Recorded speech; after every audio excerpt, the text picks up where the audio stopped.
Hello everyone! Everyone knows that there are many hidden references in the animated movies of the Disney universe, but believe us, you won't spot many of them without hints. Today, we will tell you what interesting Easter eggs the animators have hidden in the new movie Luca, and what other surprises you haven't noticed in your favorite movies over all of these years. Let's get it on. This touching movie about the adventures of two kids on the Italian coast is the most recent work by Pixar. Seems like screenwriters decided to go all in and put hundreds of references in it. Here, for example, you can see the underwater helmet worn by the main characters. Do you recognize it? Yeah, this is a carbon copy of Nemo's house, where he lived while being kept in the office of the dentist Philip Sherman. There's also a scene when Luca flies over the city in an aircraft designed by Leonardo da Vinci. In this scene, we see another obvious reference: a puppet doll that jumps on the cobblestones together with a cat and a fox. These characters, albeit slightly different, clearly represent the characters of everyone's beloved Pinocchio. And given that Pinocchio was based on an Italian fairy tale, this reference just had to be in the movie. Another Easter egg from the classic Disney world is a Donald Duck figurine in the room of the main character's friend Julia. Soul, last year's hit movie by Pixar, has such a touching plot that you don't even pay attention to the Easter eggs right away. Though you really should, because there are a lot of them here. But they're not so easy to spot. For example, in the scene where 22 in the body of Joe Gardner is captivated by the street music on the subway, we see a mysterious combination of numbers on the train. Does it ring any bells? This is an obvious reference to Monsters, Inc. In this movie, the code 2319 was used to describe a hazardous material breach. There is also a curious scene in the movie when Joe's soul arrives to the great beyond. Soon, mischievous 22 takes him to the Hall of Everything. This is the place where you can find literally any item in the world. It would be odd to expect Pixar's animators not to take advantage of this opportunity to put stuff from their other movies in there, and they did it. For example, you can see the Pizza Planet truck here. It first appeared in Pixar's debut film, Toy Story, and has been featured in nearly all of the studio's work ever since. There's also a whale hiding in the hall. Dory from Finding Nemo tried to chat with him, as well as a weirdly shaped rock from Cars, the spacecraft The Axiom from WALL-E, the iconic Cinderella castle from the Disney intro, a funny lamp from the Pixar intro, the attraction that stuntman Duke Kaboom rides in the fourth part of Toy Story, the tram car and the Aztec pyramid from Coco, and the blimp from Up. Wow, this is definitely a record. In their desire to skillfully hide Easter eggs in the movie, Pixar's animators have reached a level never heard of before. They often put references to movies that haven't even been released yet. In one of the scenes in Soul on the streets of New York, you can see a colourful poster saying "Visit Porto Rosso." Actually, there is no such place in Italy, but it exists in the movie Luca, which was released a year later.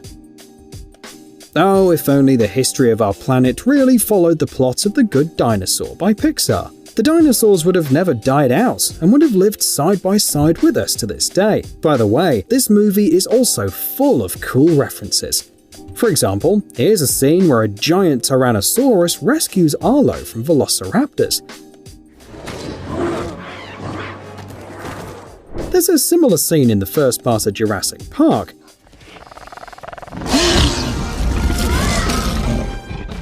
Only with people instead of other dinosaurs.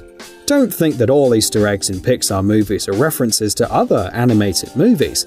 Sometimes the scriptwriters get a bit carried away and add references to feature films. For example, in The Good Dinosaur, there's a moment where Arlo is sitting by a fire with 3 tyrannosaurs. One of them, Ramsey, tells the story of how she lost part of her tail. The tip of her tail got stuck between stones, and at that moment, a herd of longhorns started charging towards her.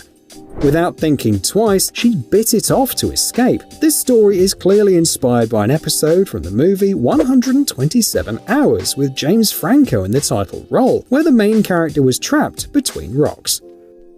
At the end of Coco, there is a funny episode where Miguel takes part in the musical contest of The Land of the Dead. There are many contenders, rock bands, and a very strange dude who tries to play all the instruments at once. Wait, don't you notice anything? Look a bit closer. He's wearing the exact same t-shirt as the evil Sid from Toy Story. We wonder what the animators wanted to say. Coco was released a little less than a year before the premiere of the second part of the cult movie Incredibles. Pixar decided to elegantly reference the superhero sequel in one of the scenes where a company of spirits runs down the street, with one small detail. On this poster, the members of the Incredibles are stylized as the dead from the land of the dead. The whole story of Coco is full of Mexican traditions. No wonder Pixar's writers included cultural references in the movie. For example, in one scene, Miguel sees a ghost who looks a lot like Frida Kahlo. This is a famous Mexican artist who you can't confuse with anyone else thanks to the unusual shape of her eyebrows. The Day of the Dead is the key theme in the Coco movie, and generally in Mexican culture, the writers decided to use this opportunity to pay tribute to their loved ones who are no longer with them. During the credits, we can see a touching shot with photos of deceased family members and friends of the studio staff. There is much less fiction in the Brave movie than you might have thought. Do you remember the first time Merida saw the wisps in the forest? They helped her find her way back home, and later to the witch's cottage. Turns out that wisps like that really exist. This is a rare natural phenomenon that can be seen in the fields and swamps at night. Scientists still can't explain their origin, but most likely it's caused by bioluminescence or spontaneous combustion of bog gases. The screenwriters of Brave spent a lot of time exploring various ancient locations in Scotland as they wanted to make the movie more authentic. Take, for example, this cool place with standing stones, where a good part of the whole story unfolds. Turns out that this scenic location is almost identical to the ancient Callanish stones, which appeared in Great Britain back in the Neolithic period. For some reason, almost no one noticed this Easter egg, but it's okay, we'll show it to you now. Here is a scene from Brave. The main character's brothers steal cookies during a traditional competition in the kingdom. You know the movie with an almost identical scene? Aladdin, which came out 20 years earlier. There, the loyal companion of the protagonist, the monkey Abu, stole watermelons in the market. Nice going, Abu. Another fresh movie from the Pixar studio, Raya and the Last Dragon, is also full of Easter eggs. For example, there's a moment when Raya goes to Talonland and walks through a noisy market. Near one of the counters, you can see a funny rooster with a basket on its head. This is clearly a reference to Hey Hey from Moana.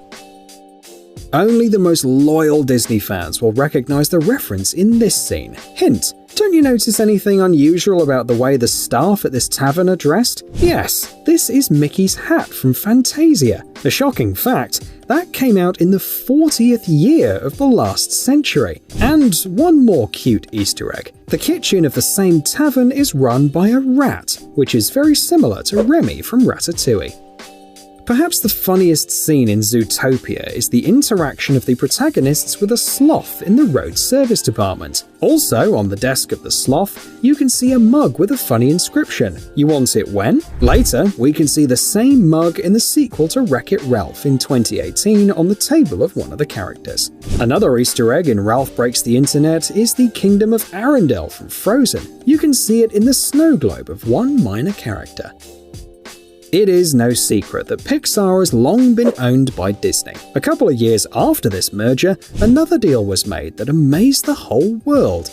Disney bought Marvel. And of course, now Disney sometimes references this in its cartoons. For example, the car horn of the truck that Hank drives in Finding Dory is a reference to Captain America's shield. Some Pixar fans believe that all the characters in the studio's cartoons live in the same universe. We don't know if this is quite true or not, but here's one possible proof of that theory. Riley from Inside Out, who watches Dory and the other inhabitants of the Monterey Marine Life Institute in Finding Dory. In the third part of the hit Cars saga, Lightning McQueen finds himself in a brand new training center, where he's forced to ride along the track and do funny exercises. There is one Easter egg here which you'll not notice right away. One of McQueen's colleagues, Gabriel, is feeling nostalgic for his homeland, and to cheer him up, the curator shows him footage of his hometown. The character then joyfully exclaims, "Santa Cecilia!" Santa Cecilia, mi pueblo! Win for them! Well, did you recognize it? Yeah, this is a fictional city where the story of Coco takes place, and both movies came out in the same year. And this is the episode where the owner of the training center, Sterling, informs McQueen about the end of his career. Notice the Easter egg on the right side of the shelf? Yeah, here it is. Cinderella's carriage from the cult Disney movie. Maybe it also used to participate in world-class races. You've probably already noticed that Pixar has recurring Easter eggs in different movies, like the Toy Story pizza truck and the silhouette of Mickey Mouse. But there are two other references the writers really love. The first one is a rubber ball that can be seen in every second work of the studio. You can see it in Luca and in Coco as well. Do you know where it came from though? From the very first film made by Pixar. It was short, and the plot told about a large table lamp mother and her son. The ball is his toy, which he breaks by jumping on it. And yes, you guessed right, the Pixar mascot also came from that very first movie.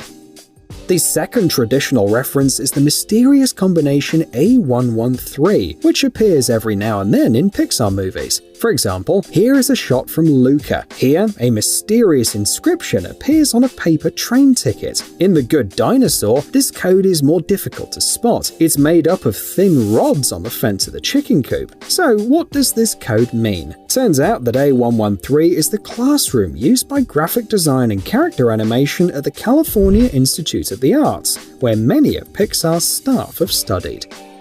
Hey, stop being lazy, it's time to use that brain of yours.